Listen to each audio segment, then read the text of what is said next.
What's going on, guys? Matthew back again, this time for a TV review. We're doing Game of Thrones Season 8, Episode 5. Let me go ahead and start off and say that I definitely like this episode better, definitely better than 4. I can say I definitely like it better than 3 too, because I could actually see what was going on. Unfortunately, some of the things I saw in this episode wasn't very good, so let's go ahead and start with the negative. First thing I have here is scorpions are now ineffective. The biggest thing that any audience member gathered from episode 4 was that the scorpions were very detrimental to Dany's reign, to Dany's attempt to take over King's Landing. We have Qyburn, Cersei's right hand, tell Tyrion in episode 4 that the dragon is now vulnerable because of the scorpions, and Dany even has the dragon sitting off to the side of that battlefield as if it's ineffective. We start this episode, I think we get about 35 minutes in before the battle actually begins, but when it does, the dragon is impossible to hit. Now, she does take a good strategy of coming in through the sunlight so they can't see it.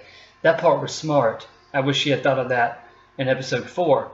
But after it reaches the water, and it takes down all the ships, it takes down all the scorpions along the wall, nobody hits it. It's completely impossible to hit. To me, it makes sense that the scorpions really wouldn't be that much of a threat to a dragon, especially how the dragons have been set up in this universe. But you have to be consistent. You know, are the scorpions a threat or are they not? And they weren't real consistent with that. At the end of the day, I'm fine with the dragon taking them all out because, like I said, to me it makes sense that they wouldn't be really effective unless you got lucky with one shot. But let's see what the next note is. I understand Dany is pissed, but why kill innocents rather than go to where Cersei is and kill her? Now, I've had a lot of time to think about this, and I assume that the reason she decided to kill all the innocent people was to not only kill Cersei, but make her watch all of her people die and then go and kill her as like the ultimate act of revenge because Dany had to watch Missandei die. So I assume that's why she did it. I'm okay with this decision that she turned this way. I've been calling it for years now. I liked the character of Daenerys Targaryen like everyone else did from season 1 to about season 3 or 4. It's probably around season 3 or 4, maybe even 5, I don't know. Somewhere along there where I started to really turn against her because I could see that the power was going to her head and she was way too high on herself. You know, I know she has all these dragons, but what is she without the dragon? She's not really much. But yeah, so I've kind of come to terms with why she did it. I can't wait to see what her explanation is in the series finale for why she did what she did. Now that could ruin why she did it. If she dismounts her dragon in episode 6 and just acts like she really doesn't care. I mean, they have to deliver on that. But let's see what the next note here. Okay, this is probably my most hated part of the episode. Euron Greyjoy randomly shows up from the water to fight Jaime. I didn't need Euron Greyjoy to survive the dragon fire. I could have had him die right there. I don't need a fight between Euron and Jaime. I don't think anybody was really asking for it. I think everybody just kind of wanted Euron to be dead already. But I don't even understand why he's still around at this time. And then having him look at the camera and say that he's the man that killed Jaime Lannister. And I'm pretty sure he's looking right into the camera lens as if that's some kind of middle finger to the audience. I don't really understand the motivation behind that. But yeah, that's probably my most hated part of the episode. It was so random and so coincidental that he just happens to come out of the water right where Jaime happens to be because Jaime couldn't get through the gate. And then the fight was stupid anyway. Jaime gets stabbed 2 times and then he beats Euron just because, I don't know, Euron didn't think to grab a sword. I don't know. Bad fight. Okay, jumping back to Daenerys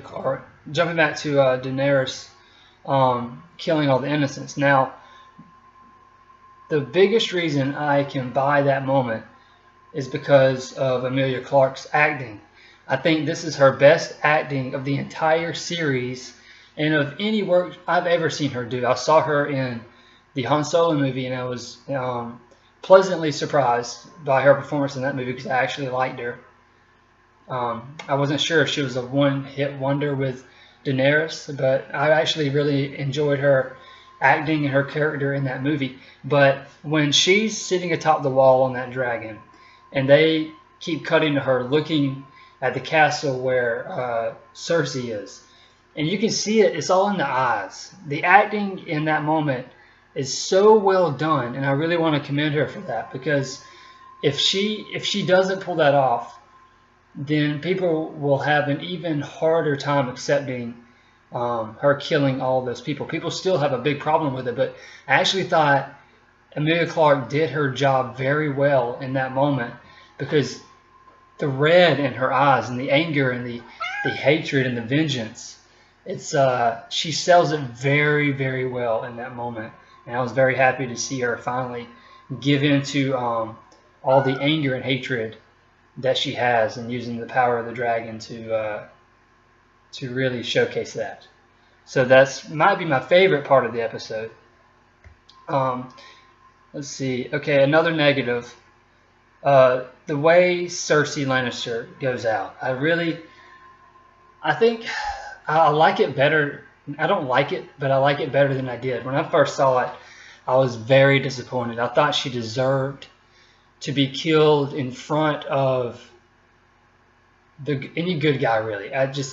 She didn't deserve to die alone with her loved one. She deserved to die in the town square in front of everybody.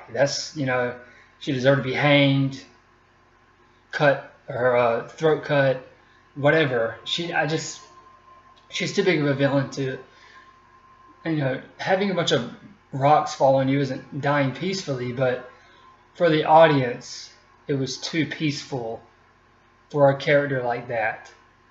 So I didn't like that. That's all I actually have another negative.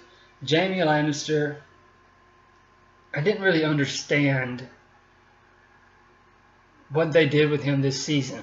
They make you think that he's given up Cersei and that he's chosen a better woman in in Brienne. But then at the last second, he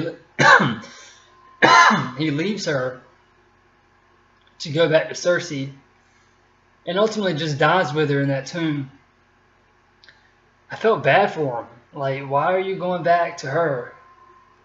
Like, they always say that they were born together, they have to die together, they're always together. It's like, okay. But I just felt bad that Jaime went all that way just to get killed by a bunch of rocks. That really sucks. Hopefully Brienne's pregnant with his baby, and then that way Lannister can live on, be a better Lannister. But I have something here I did like, which is the moment after Daenerys begins to kill all the innocent people, the way they executed all of Jon's men and giving in to their baser instincts. I really enjoyed that. The note I have here is, poor Jon Snow, did you really believe people would stop being people? And people have called this episode and this season very nihilistic, and I agree with that, and I kind of like it, because that's what the show has always been. It's always been realistic in the way people would act in this kind of age, in this time. Because, we're way more civilized today compared to these people in Game of Thrones. But if you were to throw all of us in this same situation where it was about houses and families and swords, I'm not sure if people would act much better than the people do in this show. And to see a man like Jon Snow, who's really ahead of his time, way more civilized, just too good of a person to live in this world, and that's probably why he should be king. But to watch him just stand there in shock and awe as all of his people, all these people that just fought together against the dead, they finally united. Now they're going and raping and pillaging all because the leader that he agreed to put in the lead just gave all of them the okay sign by going and burning innocent civilians. So all these things that he's worked so hard for, they went to King's Landing in season 7 and convinced everyone to come together. Almost got Cersei, but didn't get Cersei. They went all the way to across the wall to get a zombie to bring it to King's Landing, show them so they could all work together, and it all worked and culminated in them defeating the Night King. But unfortunately, all because of Dany's vengeance, it unlocks the baser instincts of people. And watching Grey Worm give in so quickly, I really enjoyed that because I really bought it. He wants vengeance for Missandei just as much as Dany. So, I don't know, that part was really sad but realistic. Poor Jon Snow, that's all I can say. Now he has to kill Dany, who he loves, which, that love story was really rushed. But anyway, trying to think of anything else. Varys' death. I thought it was weird that Tyrion turned him in. I didn't understand it. I guess Tyrion was trying to prove his loyalty, but man, you're going to just give up your friend like that? I don't know. The character of Tyrion, I feel like, has been lost. The writers have kind of lost him, I feel like. But I don't think it's going to end well for Tyrion next week, unfortunately. The way this show's going with the nihilism, like I mentioned, I think they're going to end it. It won't be a happy note.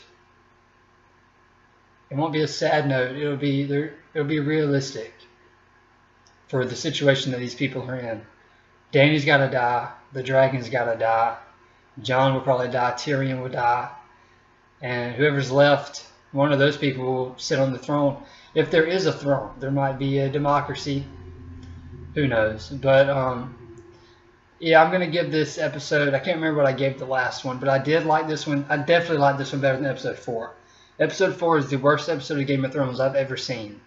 And hopefully that will be the worst that there ever will be. Hopefully 6 won't be worse.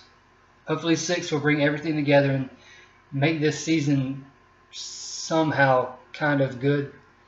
But I'm going to give this episode, I'll give it a, by Game of Thrones standards, I'm going to have to give it a 7. I'll give it a 7 out of 10 because the Euron Jaime debacle, that's the worst part. And yeah, I mean really, and then the Scorpions. So it's really the biggest problems are the Euron Jaime fight and how the Scorpions are so ineffective all of a sudden. I have to give a shout out to the Clegane Bowl. That part was awesome. That was fan service, very well done. I can't remember if I've stated it on here or not, but the Hound was my favorite character of the entire show. I love the Hound. Watching him go out the way he did was great. But yeah, like I said, 7 out of 10.